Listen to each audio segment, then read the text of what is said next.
اب انشاءاللہ رمضان کے دنوں میں ہمارا موضوع مسلمان کہ قرآن اور حدیث میں مسلمان کا تعارف کیا کرائے. قرآن اور حدیث میں، قرآن حدیث کے آئینے میں ایک مسلمان شخص کی تصویر، شخصیت کیا ہے، مسلمان کیسا ہو.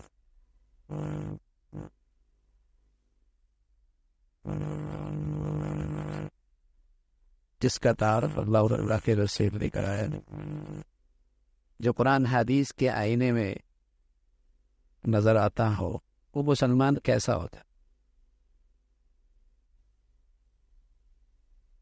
اس کے مختلف پہلو ہیں. ایک مسلمان جو واقعی مسلمان ہوتا ہے، اس کا اپنے رب سے تعلق کیسے ہوتا ہے. ایک مسلمان اپنی ذات کا حق کتنا ادا کرتا ہے. ایک مسلمان کا تعلق وہ اپنے والدین سے کیسے ہے. ایک مسلمان کا اپنی بیوی سے برتاؤ کیسے ہے. ایک مسلمان کا اپنی اولاد کا تعلق کیسا ہے. ایک مسلمان کا اپنے اقرباء، رشتہ دار، ان کے ساتھ اس کے حقوق کا معاملہ کیسا. ایک مسلمان کا اپنے پڑوسیوں کے ساتھ سلوک کیسا. اور ایک مسلمان کا اپنے بھائیوں اور اپنے دوستوں کے ساتھ، اپنے احباب کے ساتھ کیسے زندگی ہونا. اور ایک مسلمان کا سوسائٹی میں کیا کردار رکھنا چاہیے، معاشرے میں اس کا صحت کیسا ہونا چاہیے. یہ ایک مسلمان شخصیت کے مختلف پہلو ہیں، اور ان پہلوؤں کے ذریعے قرآن حدیث سے مسلمان کا تعارف کرا ہے. انہی پہلوؤں کی روشنی میں قرآن اور حدیث میں مسلمان کی شخصیت کی تصویر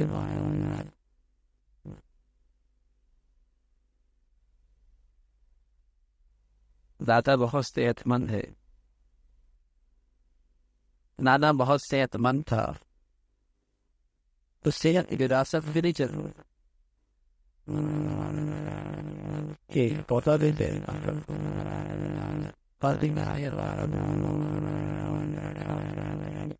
اس کی صحت کے لیے ضروری ہے کہ اس سے وہ غذا اچھی استعمال کی جائے، دوا اچھی استعمال ہے، پرہیز بھی ہو، اور اس کی صحت بہار وراثت ایسے نہیں چلتا. اسلام بھی وراثت پہ نہیں چلتا. یہ آباء و اجداد سے مسلمان ہے. یہ آج تم کیسے لو، یہ پیدائشی مسلمان ہے. یہ پرتوں شماری میں مسلمان لکھا جاتا ہے. یہ سب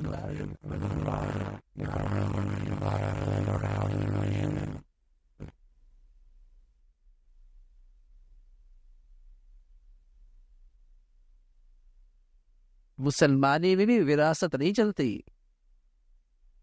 اس کے لیے غذا کھانی پڑتی ہے، دوا کھانی پڑتی ہے، پرہیز کرنی پڑتی ہے، تب مسلمان رہتا ہے.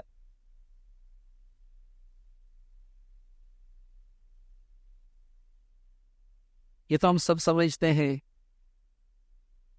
کہ اگر صحت سے مضر چیزیں کھائی جائیں تو آدمی کی صحت خراب ہو جاتی ہے.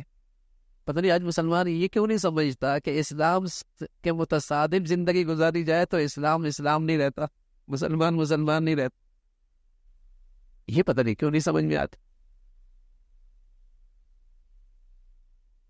صحت کے معاملے میں تو بڑا حساس ہے، نہ صرف اپنی ذات کے لیے، اپنی اولاد کے لیے بھی، کہ کوئی ایسی چیز نہ ہو جو اس کی صحت کے لیے مضر ہو اور اس کے لیے ہلاکت کا باعث ہو. لیکن آج یہ حساسیت اسلام کے بارے میں نہیں رہی ہے.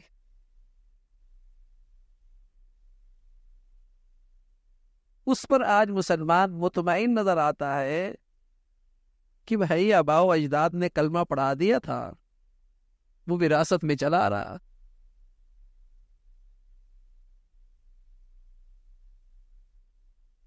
تو مسلمان کا تعارف ہے، کمزور تو ہم بھی بہت ہیں، لیکن جب ایک صحیح مسلمان کا تعارف سامنے آئے گا اور اس صاف اور شفاف آئینے میں میری تصویر نظر آئے گی تو مجھے اپنی خامیاں نظر آئیں گی، علاج کرانا آسان ہو جائے گا، توبہ اور استغفار کرنا آسان ہو جائے گا۔ مصیبت وہاں ہوتی ہے کہ بیمار بھی ہے اور اسے اپنے بیماری کا احساس بھی نہیں ہے، نہ واقفیت اتنی ہے کہ اسلام کے کنارے پہ کھڑا ہے اور سمجھتا ہے جنت کا ٹھیکیدار یہی ہے۔ اس سے اچھا مسلمان کوئی نہیں ہے۔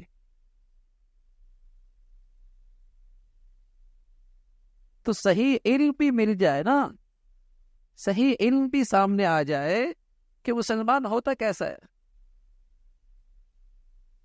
تو آدمی کے لیے راستہ ملتا ہے ندامت کا، شرمندگی کا، اپنی صحت بحال کرنے کا، اپنا علاج کرنے کا۔ دوا اور غذا سامنے آتی ہے تو علم ہی نہیں ہے۔ تو میرے عزیزوں، ہم اللہ کا شکر ادا کریں کہ اللہ تعالیٰ نے ہمیں یہ علم سیکھنے کے لیے یہاں بٹھایا ہے۔ اس لیے ہمارے نبی فرمایا کرتے تھے کہ یہ آدمی علم کا ایک باب سیکھ لے اور اس کے بالمقابل 1000 نفل بھی پڑھ لے تو اس کی نیکی کا مقابلہ نہیں ہو سکتا۔ اس لیے کہ صحیح علم بڑی چیز ہے۔ آج یہی نہیں ہے نا، صحیح علم ہی نہیں ہے، ہر شخص اپنی زندگی میں مطمئن ہے۔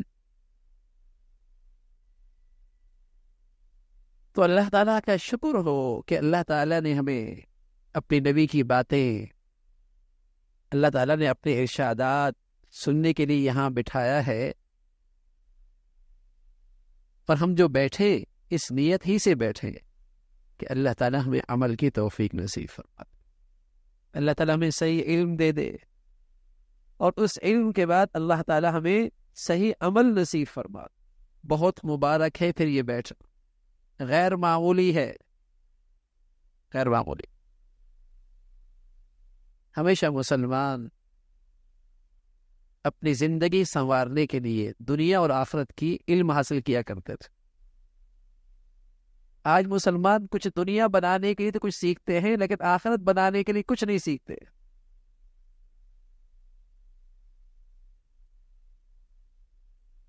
حالانکہ کہتے ہیں کہ دین دنیا ساتھ لے کے چلنا چاہیے، کہتے ہیں دین دنیا ساتھ لے کے چلنا چاہیے، لیکن جب اسے اپنی زندگی کا جائزہ لے تو پتہ لگے گا میاں دین کے لیے کتنا وقت دیتا ہے، دنیا کے لیے کتنا دیتا ہے۔ دنیا سیکھنے کے لیے اپنے بچوں کو کتنا بھیجتا ہے اور دین سیکھنے کے لیے اپنے بچوں کو کتنا بھیجتا ہے۔ کہتے ہیں دین دنیا ساتھ لے کے چلنی چاہیے۔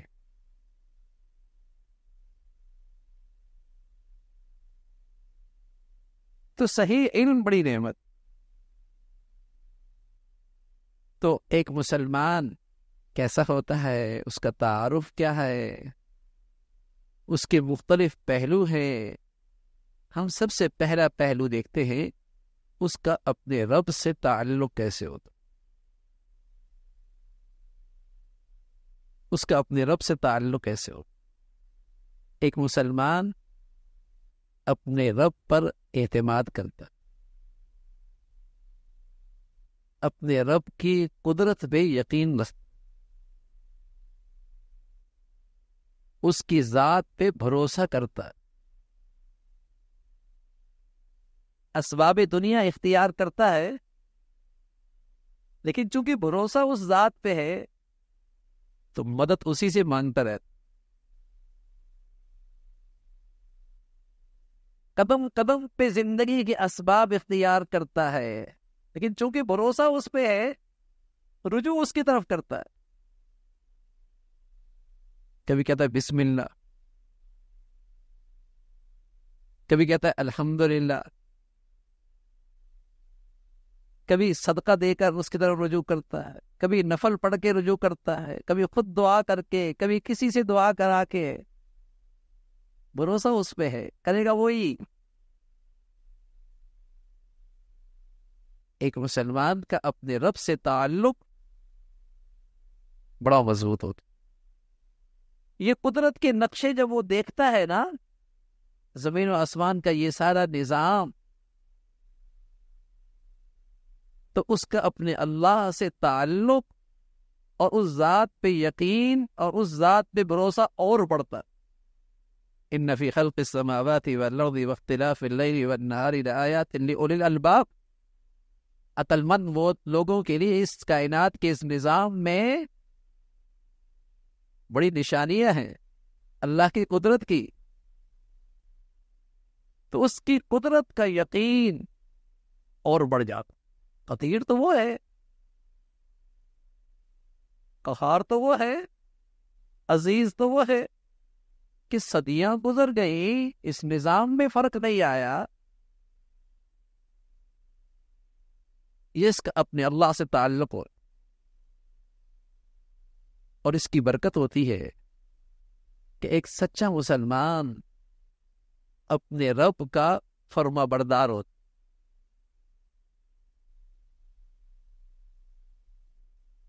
جلوت میں بھی، مجمع میں بھی، اور خلوت میں بھی اس کے حقوق کی تعمیل کرنے والا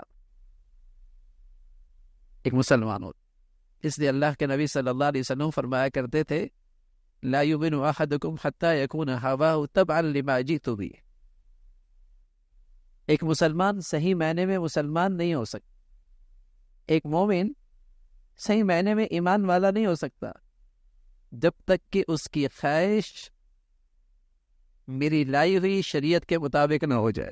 سبحان اللہ. دیکھیے بھائی، ایک مسلمان کیسا ہوتا ہے کہ جس کی ہر خواہش اور ہر چاہت اللہ کے حکموں کے تابع ہو جائے. اللہ کے نبی فرمانے لگے لا یؤمن احدکم، تم میں کوئی شخص ایمان والا نہیں ہو سکتا. اس کی ایمان کی صحت کے لیے ضروری ہے کہ اس کی خواہش اللہ کے حکم کے تابع ہو جائے. اور اللہ تعالیٰ کا ارشاد ہے فلا وربک لا یؤمنون، قسم ہے تیرے رب کی، یہ لوگ ایمان والے نہیں ہیں جب تک کہ یہ اپنے معاملات میں فیصل اللہ کو نہ بنائے.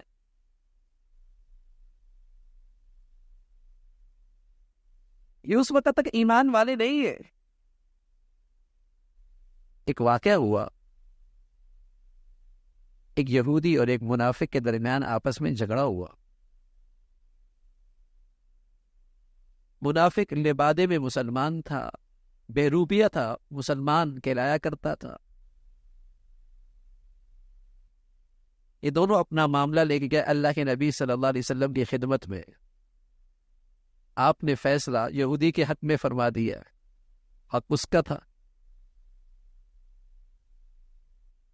اور بے روپیہ جو نام کا مسلمان تھا، اس نے کہا عمر کے پاس چلتے، کیا عمر یہودی کا نام سنتے ہی فیصلہ میرے حق میں کر دیں گے.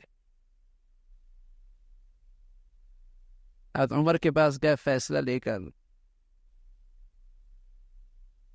تو عمر سن لیا فیصلہ، بات سن لی، مقدمہ سن لیا. یہودی کہنے لگے ایک بات فیصلہ کرنے سے پہلے بتا دوں کہ تمہارے نبی نے فیصلہ میرے حق میں کیا، یہ سن لو. عمر رضی اللہ عنہ اندر تشریف لے گئے، تلوار لائی اور اس تلوار سے وہ نام نہاد مسلمان کی گردن کاٹ دی. بڑا شور ہوا مدینہ میں کہ عمر نے ایک مسلمان کو قتل کر دیا. تو اللہ نے قرآن کی آیت اتار دی فلا وربک لا یؤمنون حتی یحکموک فیما شجر بینہم، قسم ہے تیرے رب کی یہ ایمان والے نہیں. ایمان والا تو وہ ہوتا ہے جو اللہ کے حکم کے سامنے سرخم تسلیم کرتا ہے، نبی کے فیصلے کے سامنے سرخم تسلیم کرتا ہے. اب مسلمان ذرا دیکھے اپنی عملی زندگی میں وہ اللہ کے حکم کے سامنے کتنا سر ہم تسلیم کرتا ہے، کتنا اللہ کے حکم کو تسلیم کرتا ہے، کتنے اللہ کے حکم کو پورا کرتا ہے.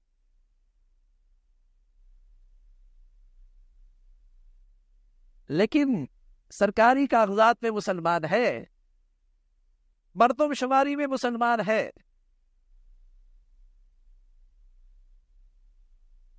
ایک صحت مند مسلمان کیسے ہوتا ہے، اس کا اللہ سے کیا تعلق ہوتا ہے؟ دونوں باتیں میں نے آپ کو بتائیں، ایک اللہ کا ارشاد ہے اور ایک نبی کا ارشاد ہے. اللہ کے ارشاد میں، نبی کے ارشاد کے آئینے میں دیکھیے آج مسلمان کہاں کھڑا ہے اور ہم کہاں کھڑے. مسلمان تو ایسا ہوتا. تو ایک مسلمان کا اپنے اللہ سے تعلق کیسے ہو، اور ایک مسلمان اللہ کے معاملے میں کیسا حساس ہوتا ہے. اللہ تعالیٰ جو اس پہ ذمہ داری ڈالی ہے، وہ اس ذمہ داری کو اچھے طریقے سے پوری کرتا ہے. رسول اللہ صلی اللہ علیہ وسلم فرمایا کرتے تھے کلکم راعٍ وکلکم مسئول عن رعیتی، تم میں سے ہر ایک نگہبان ہے اور ہر نگہبان سے باز پرس ہوگی. یعنی ہر ایک کے ماتحت کچھ رعایا ہوتی ہے. بادشاہ کے تحت بھی رعایا ہوتی ہے، سردار کے تحت بھی رعایا ہوتی ہے، قوم کے ذمہ دار کے ساتھ نیچے بھی رعایا ہوتی ہے، باپ کے نیچے بھی رعایا ہوتی ہے، سردار جسے کہیں کہ صاحب کے نیچے بھی رعایا ہوتی ہے، کچھ نیچے ماننے والے اس کے ہوتے.